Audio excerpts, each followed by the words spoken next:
বিসমিল্লাহির রহমানির রহিম। আলহামদুলিল্লাহি রাব্বিল আলামিন ওয়াসসালাতু ওয়াসসালামু আলা নবিয়্যিল আমিন ওয়া আলা আলিহি ওয়া সাহবিহি আজমাইন। আম্মা বা'দ। ইমাম বুখারী রাহিমাহুল্লাহ সর্বশেষ অধ্যায় মানাকিব। এই মানাকিবের সর্বশেষ বাব হলো বাবু ইসলামী সালমান আল ফারিসি। সালমান ফারিসি রাদিয়াল্লাহু আনহু ওনার ইসলাম গ্রহণ করার ঘটনা এখানে বর্ণনা করেছেন। তো আমরা এই হাদিস এখন পড়ব। জি, পড়েন।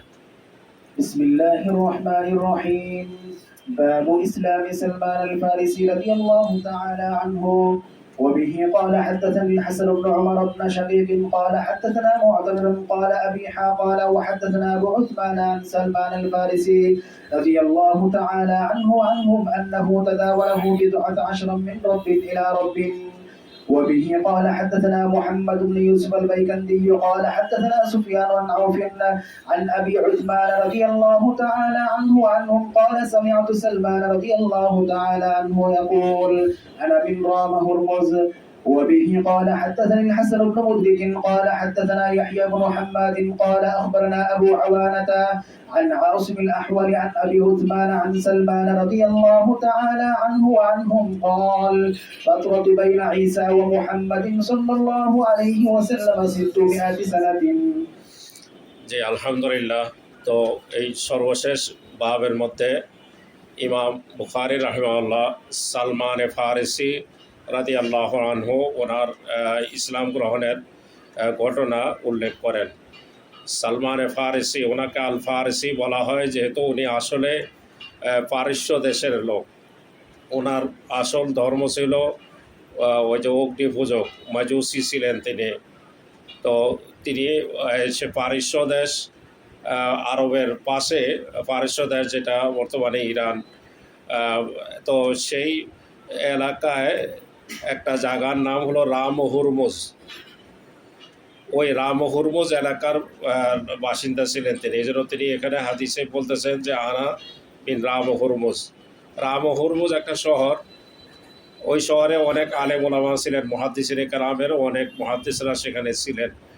তার মধ্যে আপনারা হয়তো পড়েছেন উলুমে হাদিস বা উসুলে হাদিসের যে সর্বপ্রথম যিনি কিতাব লিখেছেন, ওনার নাম ওনাকে বলা হয় রাম হুরমুজি, ইমাম রাম হুরমুজি।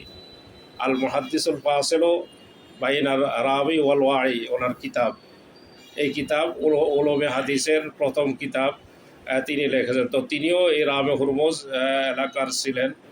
তো সালমান ফারসি রাদিয়াল্লাহু আনহু তিনি ইসলাম তালাশ করতে গিয়ে যখন তিনি শুনেছেন যে ইসলাম সত্য ধর্ম এবং একজন নবী আসবে যিনি সত্য নবী, তো ওনার কাছে ইসলাম গ্রহণ করার জন্য উনি বের হওয়ার নিজের এলাকা থেকে। বের হওয়ার পরে পথে ওনাকে ওই লোকেরা ধরে একা পেয়ে ওনাকে বিক্রি করে দেন। আরবের মধ্যে তো আগে গোলাম বানিয়ে বিক্রি করে দিত, অনেক আজাদ মানুষকেও পয়সার জন্য অন্যায়ভাবে ধরে তারপরে আরেকজনের কাছে বিক্রি করে দিত। তো এই সালমান ফারসি রাদিয়াল্লাহু আনহু ওনাকেও এমনই কিছু লোক তারা ওনাকে বিক্রি করে দেন। যার পরে ওনাকে কিনেন এই এক ইয়াহুদি, এবং হাত বদল হয় অনেকের, অর্থাৎ একজনের থেকে একজনে ওনাকে আরেকজনের কাছে বিক্রি করে দেন, সে আবার আরেকজনের কাছে বিক্রি করে দেন। এই কারণে এখানে বলা হয়েছে যে তিনি নিজে বলেন যে আমি 10-এর উপরের লোকের হাতের আমার বদল হয়েছে, অর্থাৎ যারা ওনার মনিব মালিক হয়েছেন এরকম এদের সংখ্যা 10-এর উপরে। বিদআত আশার বলা হয়েছে, বিদআ বলা হয় 10 থেকে, মানে যে কোনো ওই আলফাজ উকুদের মাঝের সংখ্যাগুলোর যে কোনো সংখ্যা হইতে পারে, এটা বোঝানোর জন্য বিদআ শব্দ ব্যবহার করে। তো এখানে বিদআত আশার বলা হয়েছে, অর্থাৎ 10-এর উপরে মালিক।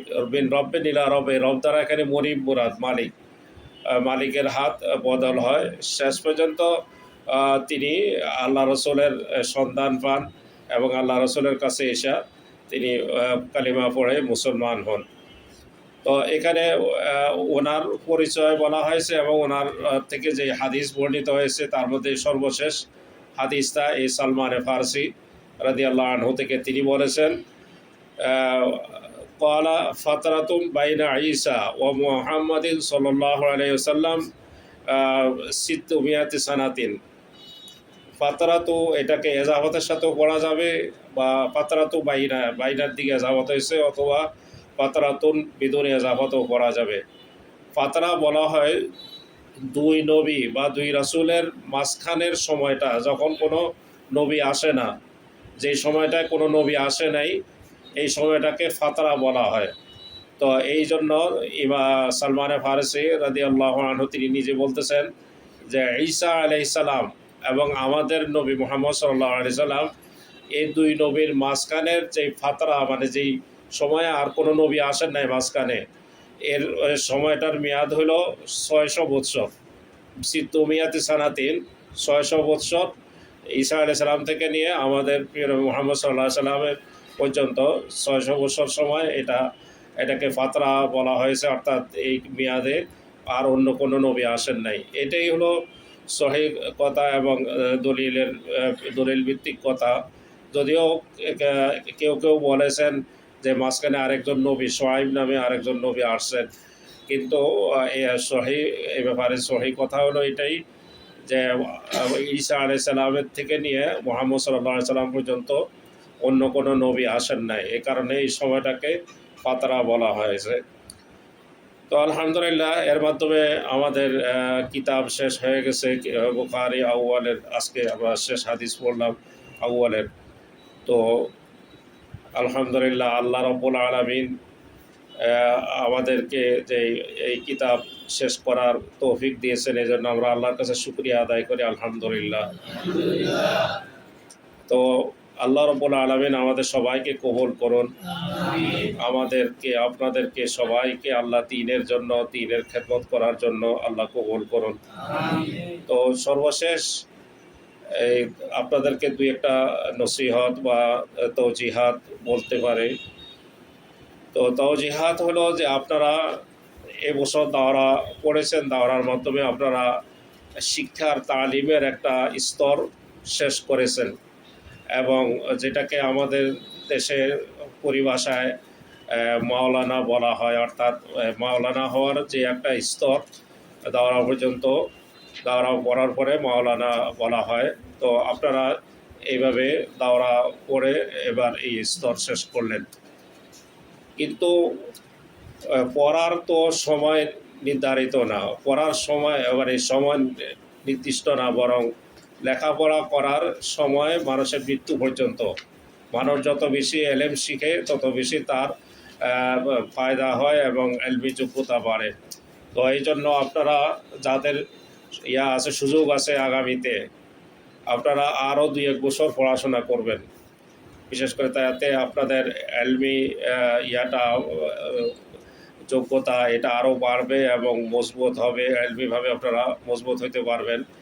যাদের সুবিধা আছে এবং তাখাসুস পড়ে, যেটা আমাদের দেশে এই তাখাসুস পড়তে পারেন 1 বছরের হোক 2 বছরের হোক, এবং যার যে তাখাসুসের প্রতি মাইলান, আপনার দিলি রুজহান, আপনার আগ্রহ, সেই তাখাসুসে আপনি পড়েন, কোনো অসুবিধা নেই। তো সেটা পড়তে পারেন এবং পড়ে নিজের এলমি যোগ্যতাকে আরও বাড়ানোর চেষ্টা করবেন। আর যারা খেদমত করতে চান তারাও খেদমতে যাবেন, তবে খেদমতের মধ্যে দ্বীনি খেদমতকে অগ্রাধিকার দেওয়া চাই।